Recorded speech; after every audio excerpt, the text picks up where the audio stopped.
소리가 안 나왔는데 지금은 들리죠, 그죠? 예. 제가 아무것도 안 건드렸는데 제가 아무것도 안 건드렸어요. 건드릴 리가 있나요? 건드릴 리가 있나요? 아무것도 안 건드렸는데 지금 보니까 설정으로 왜 그런지 모르겠는데 얘가 마이크를 없는 걸로 만들어 버렸네요. 이제 다시 넣었습니다. 예, 죄송합니다. 이제 방송을 시작하기 전에 일단 마이크가 잘 되는지 안 되는지 테스트 해봐야 되는데 평소에는 뭐 잘 되니까, 그죠? 그리고 제가 아무것도 안 건드렸으니까 문제가 없으리라고 생각했는데 그러네요. 다시 처음부터. 자, 음악을 들었다 치고, 자, 오늘이 옵션 만기일입니다. 통상 옵션이 만기일이 되면 뭔가 시장이 요동을 치게 돼 있죠, 그죠? 예를 들어서 선물과 옵션이 동시에 만기되는 뭐 트리플 위칭데이, 쿼드러플 위칭데이 같은 경우는 말할 것도 없고, 뭔가 만기일이 되면은 만기일을 전후해서 포지션을 가지고 있는 사람들이 이걸 가지고 어떻게 찌르고 볶고 해가지고 수익을 최대한으로 내기 위한 뭔가 작전을 펼치지 않겠냐, 그런 의구심이 항상 우리들은 있거든요. 맨날 쏘가만 봐가지고. 그래서 어제도 어떤 분이 말씀하셨습니다만은 외국인들의 옵션 포지션이 어떻게 됩니까? 그죠? 라고 봤고요. 그리고 외국인들의 추정 포지션을 보니까 여러분들 기억하시겠습니다만은 외국인들이 지수가 320 이상으로 올라가야 수익을 내는 구조가 되어 있었잖아요. 그죠? 따라서 오늘 지수가 311.50, 아직까지 마감되지 않았습니다만은 311.50 수준이니까 얘들이 320 이하면은 손실이니까, 그럼 외국인들은 손실이 났겠네. 그럴 수도 있고요. 그럴 수도 있고요. 아닐 수도 있어요. 무슨 말이냐? 그러니까 외국인들의 옵션 포지션을, 예? 외국인들의 옵션 포지션을 고지 곧대로 추정하여서, 근데 어제 우리가 그래 볼 때 어떻게 그랬냐니까, 아마 여기가 280이고 여기가 320이고 이렇게 되는 걸 아마 그랬거는 기억이 됩니다. 그러니까 300 이상이면 수익이 나거나 280 이상이면 수익이 나고 그 사이에 있으면 손실이 나는 구조다라고 되어 있었기 때문에 어제 은근히 오늘 외국인들이 이런 상태에서 외국인들이 320 이상 올리기 위해서 매수하게 된다면 지수가 올라갈 것이고, 따라서 우리가 보고 있는 2431 이상으로는 되지 않겠냐라고 기대하기도 했었죠, 그죠? 근데 제가 뭐라고 말씀드리냐니까, 제가 어제 이 차트를 찾는데 한동안 버벅거렸죠. 그죠? 잘 못 찾았죠. 한참 찾다가 겨우 발견했죠. 무슨 말이냐니까, 이런 게 있다는 것도 제가 알고 있는데, 제가 평소에 이 데이터를 외국인들의 추정 포지션을 갖다가 계속 봤다면 버벅거리지 않겠죠. 바로바로 찾을 수 있습니다. 근데 어제 찾는데 버벅거렸다는 얘기는 뭡니까? 있는 건 알겠는데 잘 안 본다는 이야기죠, 그죠? 잘 안 본다. 저는 잘 안 본다. 왜? 저는 잘 안 믿는다는 이야기입니다. 왜 잘 안 믿느냐? 외국인들이라 그래서, 예? 우리가 통상 외국인이라고 그럽니다만은 외국인이 모두 한 통속은 아니다, 그죠? 똑같은 놈들이 아니다는 거죠. 그죠? 외국인이라 그러면은 JP 모건도 있고 BNP 파리바도 있고 HSBC도 있고 웰스파고도 있고 뭐 온갖 그 외국인 투자자들이 있는데 얘들이 다 같이 짜고 한 방향으로 거래하기가 어렵지 않냐, 한 통속. 따라서 설령 외국인들의 전체를 모아놓고 포지션이 이렇게 됐다 하여서 그 외국인들이 방향대로 외국인들이 일심동체로 이 방향으로 주식을 끌어올리거나 또는 주가를 끌어내리려고 일심동체가 돼서 한 방향으로 움직일 가능성은 낮다라는 게 첫 번째 이유, 제가 잘 안 보는 이유입니다. 두 번째 이유는 옵션만 가지고가 아니고 옵션과 선물과, 그죠? 현물 세 개를 가지고 충분히 아비트라지 할 수 있는 수많은 사례가 있습니다. 현물과 선물을 가지고 우리 알다시피 매수 차익 거래, 매도 차익 거래를 할 수 있고요. 그죠? 여기다 제가 보세요. 일단 현물과, 그죠? 선물을 이용해 가지고 우리 매수 차익 거래 또는 매도 차익 거래 할 수 있잖아요. 그죠? 매수 차익 거래, 매도 차익 거래. 근데 매수 차익 거래라는 이야기는 현물을 사고, 그죠? 선물을 파는 거래가 매수 차익 거래죠. 그럼 예를 들어서 현물을 안 보고 선물 포지션만 본다면, 아, 얘들은 선물 매도했네. 그죠? 매도했네. 따라서 얘들은 지수가 떨어진 걸 기대하네. 라고 오해할 수 있겠죠. 그죠? 우리가 안 보고 얘들이 매수 차익을 했는데, 다시 말해서 현물은 사고 선물을 팔았으니까, 하나는 사고 하나는 팔았으니까 현 선물 간의 매수 차익을 이용해서 아비트라지 차익거래 한 거니까, 재정거래 한 거니까 얘들은 주가가 오르거나 떨어지거나 아무 상관이 없어요. 아무 상관없어요. 안전빵으로 수익이 확정된 거야. 그럼에도 불구하고 외국인들의 선물 포지션만 보고 있으면 외국인들 선물 팔았네. 따라서 얘들은 떨어질 거로 예상하고 있네 라고 잘못 오해할 수 있죠. 그죠? 잘못된 거야. 그러니까 이건 잘못된 거래. 혹은 선물과 옵션을 이용해서 이 역시 마찬가지로 아비트라지, 재정거래가 가능합니다. 어떻게 하느냐? 예를 들어서 콜을 매도하고, 그죠? 콜을 매도하고 선물을 매수하는 식으로도 가능하고요. 또는 풋을 매수하고, 네? 풋을 매수하고, 콜 매도하고, 풋 매수하고, 선물 매도하는 이 세 개 같습니다만은, 콜을 매도하고 풋을 매수하면서 동시에 선물을 매수하는 것이 아비트라지. 예를 들어서 이게 소위 뭡니까? 아이고, 갑자기 생각나네. 이 선물 아비트라지의 전략 중에 하나입니다. 그러니까 이걸 안 보고, 선물 매수를 안 보고 콜 매도와 풋 매수만 이 두 개만 보고 있으면은 여긴들 풋 매수했네. 여긴들 콜 매도했네. 얘들은 아래쪽으로 보고 있네. 이거만 두 개 보면은 콜 매도와 풋 매수 두 개를 보면 아래쪽으로 보고 있네가 오해하기 쉽죠. 근데 아닙니다. 왜? 얘들은 콜 매도하고 풋 매수하면서 동시에 선물을 매수해가지고 결국은 똑같이 현 선물 매수 차익을 하는 것처럼 주가가 올라가든 떨어지든 아무 상관없는 포지션을 만들어 난 거예요. 그래서 선물을 안 보고 이것만 봐가지고는, 한쪽만 봐가지고는 소위 말해서 똑같이 오해할 여지가 많다. 그런 이야기입니다. 그러니까 저로서는 그냥 외국인들의 포지션이 어떻게 됩니까? 라고 재미로 볼 수는 있으나, 그걸 가지고 외국인들이 어제 같은 경우에 우리 어제 볼 때 외국인들의 옵션 포지션이 320 이상 올라가면 수익이 나는 구조를 만들어졌구나. 따라서 얘들은 오늘 지수를 320으로 올리고로 노력하겠구나. 얘들이 아침부터 딜이 사겠구나. 라고 오해하고 거기에 따라서 전략을 롱 포지션, 매수 포지션, 콜 포지션 쪽으로 갔다면 망했죠. 그죠? 망했죠. 그래서 저 같은 경우에는 외국인들이 다 한 통속도 아니고 선물과 현물과 옵션을 종합적으로 판단해야 되는지라 한쪽만 가지고 판단하기에는 위험성이 있다라는 측면에서 저는 어떤다고요? 잘 안 본다. 그죠? 잘 안 본다라는 말입니다. 그럼 당신은 뭐 보노? 뭐 봅니까? 저 같은 경우야 뭐 봅니까? 저는 차트 J죠. 그죠? 차트 봅니다. 그죠? 차트 봅니다. 차트 보고 이제는 사야 되겠네. 사야 되겠네. 오늘은요. 이제 팔아야 되겠네. 오늘 RSI가 얼마입니까? 68입니다.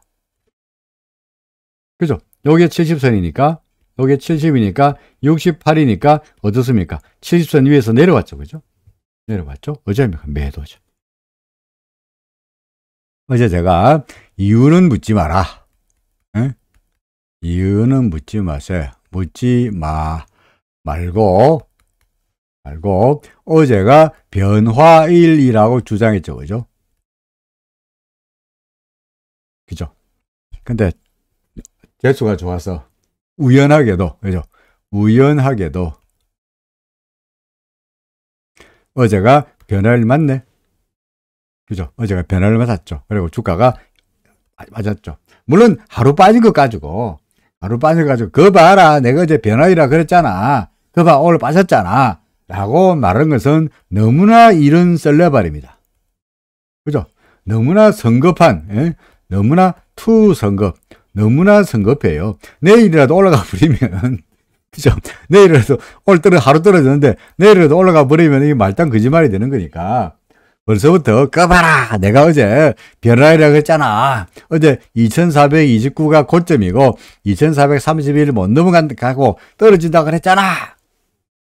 맞잖아! 라고 말하는 것은 너무나 성급한 이야기니까, 아직까지 그렇게 말씀드리지 않겠습니다만은, 최소한 우리는 변화일 변곡점 이런 이야기 말고, 예? 변화일 변곡점 이런 이야기는 제가 어제 말씀드렸듯이 이유는 묻지 마세요 라고 말씀드렸으니까 매우 주관적이라는 이야기죠. 그죠? 주관적이기 때문에 이런 거 믿지 말고 뭐 믿으라고요? 객관적인 지표를 믿으시라. 참석 동자도 알 수 있는, 그죠? 초등학생도 알 수 있는 객관적인 지표를 믿으시라. 객관적 지표 뭡니까? RSI가 시키는 대로 해라. RSI가 30선 밑에서 위로 올라가면 사고, 70선 위에서 밑으로 내려가면 팔아라. 근데 오늘은 70선 밑으로 내려갔으니까 팔아야 되지 않냐. 변화일 이런 거 아니더라도, 변화일인지 아닌지 모르겠지만, 어쨌든 간에 매도 신호가 나타나지 않냐는 거고요. 또 하나는 어제 설명했습니다만은, 통상적으로 주가가 구름 받고 나가면 바로 팽 날아가는 것이 아니라 어떻게 된다고요? 구름 근처까지 한번 돌아오죠. 그죠? 이걸 뭐라 그래요? 눌림목이라 그래요. 한번 눌려요. 상승하던 게 한번 눌려요. 그래서 눌림목이 있어요. 그래서 구름 밖으로 나오기도 했고요. RSI가 70선 위에서 다소간 과일로 분위기도 했고, 우리 파동으로 보더라도 뭐 1, 2, 뭐 3, 4, 5가 될지, 아니면은 A, B, C가 될지는 알 수가 없지만, 여하간 이 파동은 거의 다 이제 파동이 C일지도 있고 3일 수도 있으나, 이 파동을 여기서 세보면은 하나, 둘, 셋, 넷, 5개가 되는 거니까, 맞습니까? 5개가 되는 거니까 이제는 내려갈 때가 되지 않냐. 그래서 이게 4일 수도 있고, 그러니까 여기가 1, 여기가 2, 여기가 3, 여기가 4, 동그라미 4, 동그라미 3번을 세보면은 하나, 둘, 셋, 넷, 5개가 되니까, 그죠? 5개 되니까 지금은 동그라미 4일 수도 있고, 그죠? 혹은 여기가 A이고 여기가 B이고 여기가 C인데, C 파동도 5개로 세분되니까 하나, 둘, 셋, 넷, 5이 되는 거고, 그러면 ABC가 되면 이렇게 큰 4번 파동이니까 이제는 5번 파동이 될 거다는 측면에서도 그렇고, 어떻게 됐든 간에 이 떨어지는 일목으로 봐서도 뭡니까? 눌림목이 예상되고, 그죠? 그 다음에 또 뭡니까? 파동으로 봐서도 4 다음에 5일 수도 있고, 그죠? 그러니까 이게 그러니까 ABC 다음에 ABC가 끝나고 5일 수도 있고, 아니면은 3 다음에 4, 동그라미 3 다음에 4, 여기가 동그라미 3이고 동그라미 4일 수 있으니, 어떤 경우든 간에 일목으로 보더라도 조정이 나타날만 했고, 파동으로 보더라도 조정이 나타날만 하고, 거기다가 RSI마저 70선 밑으로 꼴까닥 내려갔으니, 세 가지가 몽땅 다 뭘 말하느냐, 하다못해 당긴지 아닌지는 모르겠으나 조정은 예상된다라고 말할 수 있죠. 그죠? 물론 어제 저는 일목에서 눌림목에다 플러스 뭐까지 말했냐니까 변화일 이야기 우는까지 했습니다만은, 왜 어제를 변화일로 봤느냐 이유를 물어보면 이야기가 길어지니까, 이건 나중에 기회가 되면 그때 가서 왜 요날을 제가 변화일로 봤는지를 제가 설명드리긴 하겠습니다만은, 뭐 비밀도 아니고요. 비밀도 아니고 책에 다 있는 이야기니까, 책만 찾아보면 누구나가 다 알 수 있는 이야기입니다. 그러니까 어렵지도 않은 이야기인데, 제가 굳이 설명하지 않는 것은 변화일에 한번 꽂히면은 괜히 엉뚱한 짓을 많이 잘하게 되기 때문에, 변화일보다는 그냥 객관적인 지표를 보시라라는 말씀으로 설명에 대합니다. 어떻게 됐든 간에 오늘은 옵션 만기일이기도 하고, 어제가 변화일이기도 하고, RSI가 꺾이기도 하고, 또 하나는 뭡니까? 중간 선거가 이제 끝났죠, 그죠? 아직까지 어디더라? 조지아인가 어딘가 아직까지 안 끝나가지고, 잘못하면은 그 연장전에 갈 가능성도 있긴 합니다만은, 어쨌든 간에 중간 선거가 이제 끝났잖아요. 어떻게 됐든 간에. 한 표가 이제 서적 한두 개 정도 확정 안 되고 다 끝났는데 중간선거 끝나고 나서 우리가 예상하기로는 그 전만 하더라도 공화당이, 그죠? 공화당이 상원과 하원과 다 먹는 걸로 기대했잖아요. 그죠? 근데 지금 보니까 공화당, 하원 우세했지만 상원 실패했대. 그죠? 그죠? 따라서 상원하고 민주당하고 공화당이 팽팽하게 백병전을 벌이다 보니까 이때까지 중간선거가 끝나고 나면은 공화당이 이겨가지고 이제 바이든 행정부의 경기 부양 정책이며 조세 감면 정책들이 다 파토가 되고 그로 인해 가지고 인플레가 둔화되면서 FOMC의 금리 인하 기조가 좀 주춤할 거다라는 기대감이 물 건너갔죠. 이걸 갖다가 뭐라 하니까 요새 한동안 시장에서 유행되고 있는 게 산타 포우즈라는 말이 유행했습니다. 산타 포우즈. 산타 포우즈가 뭡니까? 포우즈. 쉬는 거죠, 그죠? 잠시 휴지, 쉬는 거예요. 정지, 잠시 쉬는 거야. 잠시 쉬는 게 포우즈야. 그럼 산타 포우즈가 뭐냐? 12월 달에 FOMC가 금리 인상을 잠시 어떻게 한다니까?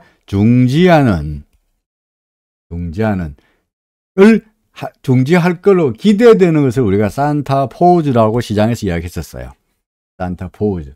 산타 랠리가 아니고, 네? 12월 달이라서 산타 랠리라고 이야기했는데, 산타 랠리가 아니고 산타 포우즈. 근데 산타 포우즈는 물 건너갔죠? 그죠? 민주당이, 공화당이 양쪽으로 다 압승해야 되는데, 민주당이 상원을 차지하고 있다 보니까, 공화당이 뭘 하더라도, 그죠? 민주당이 상원을 버티고 있으니까 이 법안이 통과되기 어려울 거라. 그래서 중간선거 끝났고, 그러니까 좋다 말았고, 그 전까지는 중간선거가 끝나고 나면 공화당이 이겨가지고 계속 올라가지 않겠냐 하는 기대감이 이거로 끝났고, 또는 설령 공화당이 이겼다 할지라도 이제 공화당이 그래도 하원을 장악했으니까 이제 펠로시 민주당의 그 여자 국회의장 또 아마도 공화당이 이제 하원의 머저리티가 되면은 이제 더 이상 민주당 출신의 국회의장 나올 수가 없잖아요. 그러니까 펠로시도 아마 하원 의장에서 이제 내려올 거예요. 그렇겠죠. 그러면 어쨌든 간에 공화당이 하원을 장악했으니까 뭔가 그죠? 민주당 정책에 제동을 걸지 않겠냐 하는 기대감 아직도 살아 있어. 하지만 그것이 이미 주가에 쉽게 말해서 선반영되었으니 그게 기대가 돼가지고 주가가 많이 올랐으니 지금부터는 소위 뭡니까? 아까 제가 우리 오늘 강의에 제목을 썼습니다만은 셀이 아니고 루머의 사고. 기대감, 루머라기 뭡니까? 기대감의 사고. 어떻게 하라고요? 셀 온 뉴스. 그죠? 뉴스가 나와서 팔아라. 이제 중간선거 끝났으니까, 그죠? 중간선거 끝났으니까, 지금부터는 뭡니까? 그동안의 중간선거에서 공화당이 이길 거라는 그 주가에 충분히 반영이 됐으니, 지금부터는 이미 다 단물 다 뽑아먹었으니까, 그죠? 여러분 옛날에 혹시 껌 씹어봤습니까? 껌 씹어봤습니까? 그럼 어떻게 합니까? 껌 처음 씹으면 달죠, 그죠? 단물 다, 껌 연락이 씹어가지고, 단물 다 뱉고 나면 어떻게 합니까? 이제 뱉죠, 그죠? 다 볶고 나면 뱉죠. 그러니까, 이만큼 중간선거에 껌 씹는 거는 단물은 다 뽑아먹었으니까, 이제는 더 이상 중간선거 이야기로 인해가지고, 바이든이 어떻고, 행정부가 어떻고, 그죠? 그 센터 포즈가 어떻고, 그죠? FOMC가 이제 민주당, 공화당의 강력한 반대에 부딪혀가지고, 경기 부양 정책을 못하는 바람에 인플레가 약화되면서 FOMC가 금리 인상을 주춤하게 할 거다라는 기대감은 사라지지 않았나. 산타 포즈는 물 건너가지 않았나. 네? 산타 포즈는 물 건너가지 않았나. 결국은 지금부터는 쉽게 말해서 아까 이야기했듯이 새로운 뉴스 쪽으로 가야 될 거다. 새로운 뉴스, RSI가 팔라 그러니까. 그죠? RSI가 팔라 그러니까 이래저래 지금부터는 조금 조정을 보이다가 다시 갈 땐 가더라도, 그죠? 않겠냐. 그럼 다시 여기 지지를 받고 간다면 1, 2, 여기가 3이고 4가 되는 거고요. 그죠? 다시 올라가고 5가 되는 거고. 그럼 그럴 때는 이제 상승세가 이어지는 거고. 그게 아니고 여기서 구름의 지지를 못 받고 다시 밀려가지고 심지어 구름 받고 내려온다. 그럼 그러면은 뭡니까? 여기가 A, 여기가 B, 여기가 C, 끝, 하락 시작의 시나리오가 되는 거죠. 일단 우리는 지난번에 말씀드렸듯이 요 2431을, 그죠? 2431을 뚫지 못했으니까, 2431을 뚫지 못했으니까, 여기가 1이고, 여기가 2고, 여기가 네모 3이죠. 네모 3이고, 여기가 네모 4라는 주장은 여전히 유효하게 됐죠. 그죠? 여기가 1이고, 여기가 2고, 여기가 3이고, 여기가 4고, 따라서 앞으로 5 남았다라는 주장은 여전히 아슬아슬합니다만은, 간당간당합니다만은, 아직까지는 살아있다, 유효하다가 되는 거죠. 더구나 4번 파동도 세어보니까 그럴싸하게 ABC로 이렇게 1, 2, 3, 4, 5고 잘 파동이 잘 매겨지니까 떨어지면은 무난해지는데, 이거 언제 확인하느냐? 안전하기로는 기준선 밑으로 내려가면은 5번 파동이구나. 좀 더 확실하기로는 구름 밑으로 내려가면 끝났구나. 하다못해 구름 안으로 들어가더라도, 그죠? 구름 안으로 들어가더라도 아무래도 하락할 확률이 높다는 거죠. 그러면 결국은 구름 근처에서 지지받고 돌았으면은, 이렇게 돌았으면 이거는 일목에서 구름 받고 나갔다가 구름 지지받고 돌아서는 스토리니까, 파동으로 말한다면 이건 1, 2, 3, 4, 5로 이어지는 상승 파동이라고 봐야 될 것이고, 여기서 지지를 못 받으면은 구름 밖으로 내려갈 공산이 높고, 그럴 때는 여기가 뭡니까? ABC로서, 여기가 ABC가 되고 다시 하락 파동이 이어지는 쪽으로 보는 것이 시나리오가 될 거다라는 말이 됩니다. 저는 어느 쪽입니까? 두 가지 가능성 항상 이야기하면은, 옛날에 그런 이야기 했죠, 그죠? 엘리자베스 여왕이 경제학자들한테, 예? 앞으로 경기가 어떻게 될 것입니까? 좋을 겁니다. 굿. 예? 좋을 겁니다. 하지만, however, 예? on the other hand, 예? on the other hand, 한편으로 본다면, will be bad. 그죠? 좋을 겁니다.